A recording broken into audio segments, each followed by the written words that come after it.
Hello, friends. Let's keep discussing technologies off limits to most people. What do you know about your car's engine? What is it like? What if technologies weren't held back? Let's begin with non-breakthrough ones. These are modified engines that use combustible fuel. Here is an orbital-type internal combustion engine and the Skyactiv X, which uses diesel combustion methods synchronized with a gasoline engine. Here is a rotary engine developed with funding from the United States Department of Defense. Here's another unusual engine. It uses designs with opposing piston movement. This engine emits 30% less than similar models. However, its concept isn't truly fundamentally new.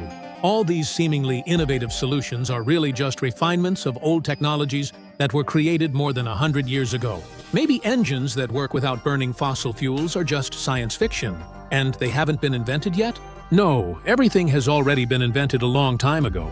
Let's start with generators that allow you to split water into oxygen and hydrogen, the so-called oxyhydrogen generator in English sources, or a water engine, which we've already talked about on our channel. Here is a typical oxyhydrogen generator, which consists of many plates no thicker than a millimeter, placed in water. Applying voltage to this device produces hydrogen and oxygen via electrolysis. In the city of Baikonur, there is a man who claims that he has a similar generator that heats his house. It can also be used in cars. YouTube has many videos on assembling a similar generator yourself. There's an even more interesting invention in the magazine Technika Młodzieży. Consider the date. In 1938, an article described a device that used sunlight and photolysis to convert water into oxygen and hydrogen. The hydrogen obtained was used by Professor Otto Mohr as fuel for gas stoves and home heating. Thanks to this invention, he completely stopped using gas from the municipal network. After all, this device required no additional expenses to operate, unlike electrolysis with plates from the previous example. Here's another example from Russian news. A Stavropol scientist built a simple device to heat his industrial space using used oil. And this powerful device heats the hangars also by splitting water. Many such devices exist worldwide, invented by enthusiasts. Yet none reach the public. What do you think? Why? Maybe it's because all these developments, to put it mildly, would interfere with oil corporations squeezing the life out of the planet's population, which is hooked on oil. And here's an even more interesting technology: an air engine. No, you didn't mishear. We can still imagine a gas engine that runs on hydrogen split from water. After all, converting an internal combustion engine to run on gas is not a new thing. This has actually been practiced for a long time. You can find cars running on methane on any road, but running on air seems like something out of science fiction. Here he is, a simple inventor who created this recognizable flying object from plastic bottles filled with water and pumped full of air. But he decided to go further and created a reinforced version of the engine. He filled a carbon cylinder with regular rainwater and pumped ordinary air into it under high pressure. See what happened? He built a dragster that hits 100 kilometers per hour.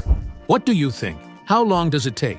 In half a second, the maximum speed is 261 kilometers per hour. Do you still believe it's impossible to drive on air? What's the secret of cars powered by compressed air? This smiling man invented and built a production car powered by compressed air. 400 kilometers at a speed of 100 kilometers per hour on a single tank of compressed air. This miracle car is small, light, and compact, with compressed air tanks underneath. Its body is a space frame covered in plastic, and several small air tanks are compactly arranged. What do you think? Does it take a lot of energy and money to fill up this or another device with compressed air? Actually, not much at all. Imagine the look on the faces of oil company owners if they were told that cars could run on air. But it's no big deal. Guys, they're inventive too. They'll just go ahead and introduce the long-awaited air tax. A company in India already launched a similar production car that could reach 100 kilometers per hour and travel up to 130 kilometers. Yes, those numbers are slightly lower than before. But this technology could let you travel for free if further improved. Or is it another so-called suppressive technology that won't advance soon? However, there's a breakthrough technology that will be approved globally, introducing the wood-powered car. Many people have used it for a long time, and there are ready-made engine installation blueprints, like for an old Zhiguli or Lada.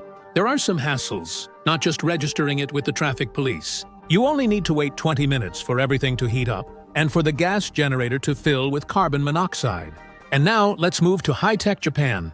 There, they invented a motorcycle like this, which they called Suma. It could go over 100 kilometers per hour on a magnetic engine, and its price was about $2,000. Both wheels are powered, one by a standard electric motor, the other by a Minato-based magnetic motor. First, the motorcycle accelerates and needs a battery to run electrical circuits, generate pulses, and control the magnet's position. However, it remains much more efficient than gasoline and standard electric motors. So what serves as fuel for this motorcycle? It turns out to be the magnetic field. This format also allows you to make an affordable, economical car. The exact principle of its operation was described much earlier in the works of the Russian inventor Svientitsky. Moreover, the patented invention was registered in Russia back in 1997.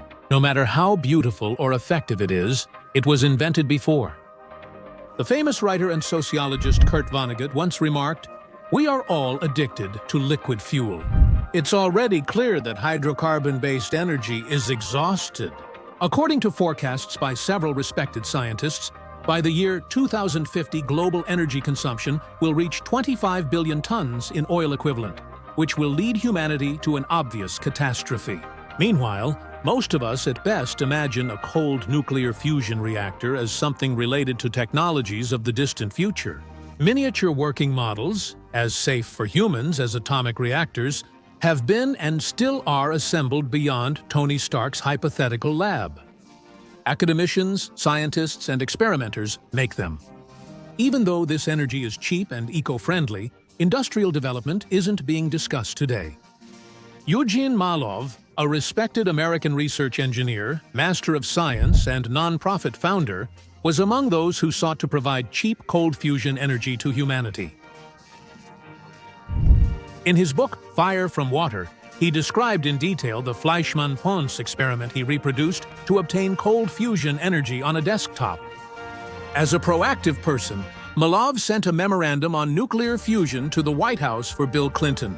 In November 1993, he received a brief formal reply. In 2004, Eugene was beaten to death at his building's entrance. Decades ago, Novosibirsk nuclear physicist Lev Maximov proposed a breakthrough project that could have rescued Russia from crisis and secured its global energy leadership for years. Lev proposed updating traditional nuclear plants and replacing them with underground thorium stations. Using safe thorium instead of uranium removes the risk of radioactive contamination from accidents and also addresses the global issue of spent nuclear fuel disposal. A new thorium nuclear reactor design can run for up to 50 years without refueling, while uranium reactors produce nuclear waste every 1.5 to 2 years. Lev Maximov, as the patent holder, was offered millions by United States energy agencies for his role in American energy development. Under the Gore-Chernomyrdin uranium deal, all 500 tons of thorium uranium needed to start a thorium reactor until 2013 were to be transferred to the United States. The deal was valued at $12 billion, while the country's strategic reserve was worth $8 trillion in 1999. Lev Nikolaevich faced another assassination attempt. Maximov was spared by the attacker's professionalism, but his group members weren't as lucky.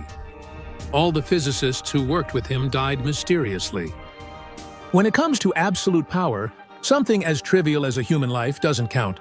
Cheap energy is just one sphere of influence in that case.